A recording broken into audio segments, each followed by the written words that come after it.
Please put your hands together and welcome our next comedian, Mr. Vaughn Fry.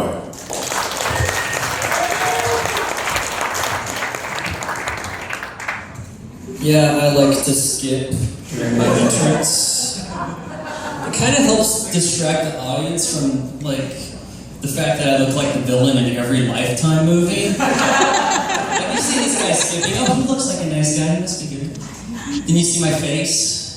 Oh, I think I saw him push a pregnant cheerleader down a staircase, which I have. But skipping is actually a skill I developed later in life. Like, I didn't skip as a kid. Actually, when I was trying to get into kindergarten, they had this little test you had to do to see if you're ready for school. One thing I failed was skipping. And I guess, like, my dad didn't teach me how to skip. Like, how's that supposed to work out? Isn't it a little weird looking back to be looking at little boys and be like, yeah, that guy doesn't know how to skip, right? It's like my dad didn't give me the talk. I was like, son, come over here. All right, it's time I taught you how to skip like a man.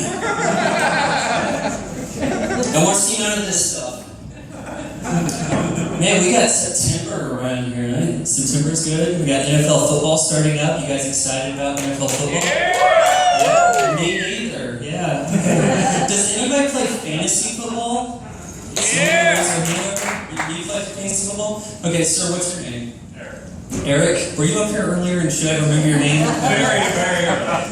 Okay, so, yeah, my memory's not so good. We've hit on that, right? Eric? Okay. So what's the name of your fantasy football team? House Riker? Oh, Game of Thrones. Okay. I don't watch that, but okay, I'm on the same page with you. Like, it's an intimidating name, right? It's kind of masculine, right? But I'm the comedian who skips around on stage, and I have a different definition for intimidating.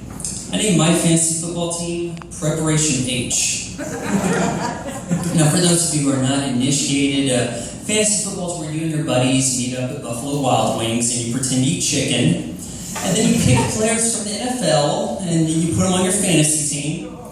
And then when the regular season starts, the stats they accumulate during the games become fantasy points. And that tells you how much money you lost. Last year, I made a mistake. I drafted Ray Rice.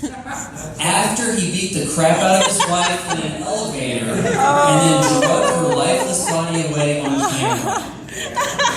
At the time, he was suspended 4 games, and I'm thinking, okay, I'll pick him up late in the draft. He'll be rested and ready to go for the rest of the season. Everybody's gonna be like, that Vaughn Fry, he really knows his fantasy football. Then the commissioner got hounded by all those gals with the pink ribbons, and he went back on his suspension. He was suspended the whole season, kicked off the Baltimore Ravens. It was really sad for my fantasy team.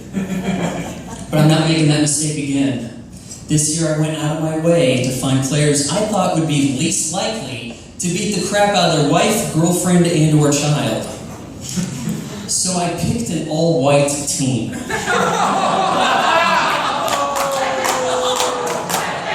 Now, it's not racist because I'm the only guy playing fantasy football who doesn't own a black man. If anybody's racist in here, it's Eric.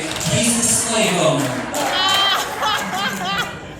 It was easy finding a white quarterback and a white kicker, but you know how hard I had to look for a white running back?